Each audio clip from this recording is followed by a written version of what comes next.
ourselves a little project here. So it's 6:30 and this guy, Jody, he's got Duck Off Jet Ski Adventures. So he will take you on a swamp tour. I'll put his number right here. Just message him and he will gladly take you out. Right now, you ready? I'm ready. He's doing a tour guide service starting soon. So, but anyways, he brought me this jet ski for another friend of ours that has a bad stator. So tonight we've got to get this engine out, taken apart, stator change, and put back in because he's going to Florida. He's going to Florida? So that at 6:30 at night, y'all are doing this to me. Now they try to kill me. But, I'm not doing this. He's doing this. They're trying to kill me. But we're going to get it done. We'll get it done. So it's a Yamaha GPHO. Thankfully, it's pretty clean. I'll make my life easier. And so we're just going to get right to it. We got to get this deck off and the engine out and on the stand so we can get this stuff swapped over.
With the engine out, to change the stator, it's behind this, so we have to get this coupler off, which is extremely tight. We got to take this plug out and heat this up, pop it off, then we'll be able to slide the PTO off and get these stators swapped out. So it is a little bit of a difficult job to do what you got to do, but we're going to get it done. It's we're about an hour in already and the engine's already out. So the new stator is in it, and actually the stator wasn't the problem, but built in with the stator is the crank trigger. And if this goes bad, it's part of the whole assembly. You got to replace the entire thing. So I'll show you what this is picking up. So on the engine side, as this is spinning, you see you've got these little things going around the crank. So that's signaling the crank trigger, letting the ECU know what position the engine is at, and that's why it gets spark. And he wasn't getting any spark. Did a troubleshooting process. He did not get any results by changing anything else. So this was definitely the problem here. So we're gonna slap this all back together and hopefully this thing will start, because if not, he ain't gonna be too happy. Everything's back in. It is now 9:25, so in just under 3 hours, me and Jody got the engine out, stator swapped, engine back in, and it fires right up now. So we still got a little things to button up on the ski, but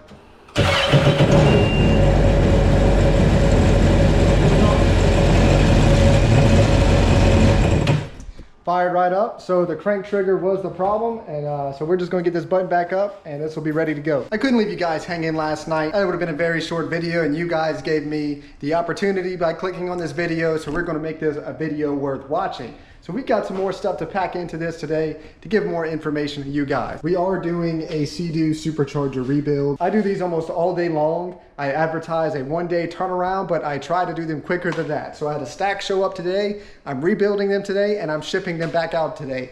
So that's over delivering on my promises there by getting them back quicker than what is advertised. And that's always the case unless I happen to run out of rebuild kits, which happens sometimes. You know, we can't always be perfect, but I try for it. Anyways, you gotta excuse the mess. I've got all kind of different projects, but we do have some nice tech today. So this in particular supercharger is extremely clean. It looks like it has very low hours, which is probably why it survived. But we know it's at least 15 years old. How do we know that? Well, on this gear, you can see we have it sandwiched between two gold friction washers. What does that mean? So in 2008 into 2010, Sea-Doo used a titanium nitride coating on the clutch washers. Now it is a metal washer, but it does have the titanium nitride coating. Before that, we had ceramic washers. The ceramic washers were known for catastrophic failure. If you pull your supercharger out and you see a bluish, greenish clutch washer there, it is very old, way past the lifespan of it, and you need to get it rebuilt ASAP.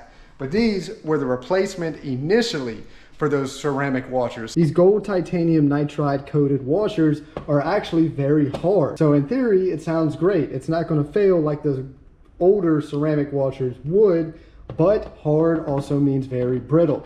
And these had a reputation for cracking. We don't want cracks to happen. Cracking means a failure, means clutch washer material in your engine that you don't want. Now, if you pull your supercharger out and you see those or the ceramic clutch washers, you know you've got an old one. The service limit is 100 hours or every 2 years, whichever comes first. I've got some other videos going into detail why, but today we got a nice visual on what the problem is and how we're going to fix it. If we take a look at this rebuild kit here, this is a OEM Sea-Doo part.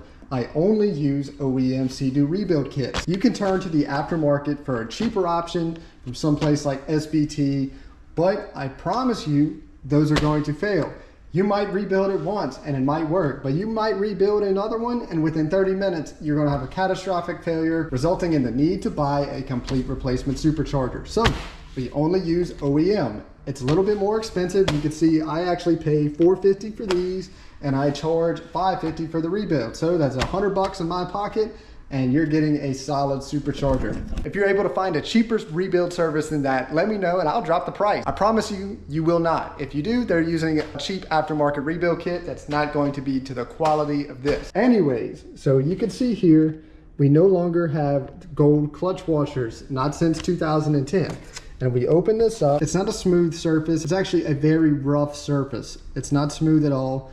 And that's what you want. If you pull your supercharger out and you see these clutch washers, that's fantastic. You at least don't have to worry about it.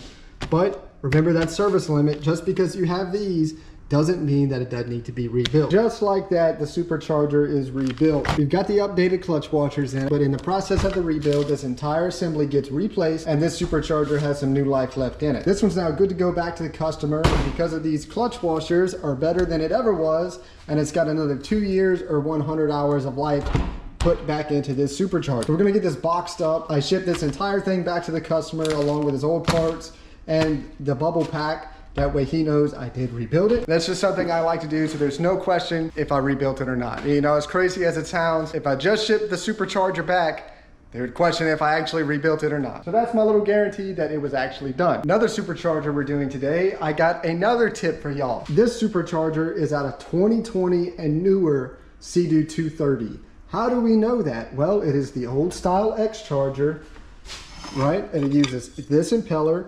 but we got a nut that has been ground down. So this is what is a marking on the newer superchargers. They balance them from end to end, and that's the only difference. They're still rebuildable. Same supercharger, other than that, that's been used since 2008 on the 255 and 260 horsepower speeds. But what's funny about this is you see all of this oil residue inside the supercharger.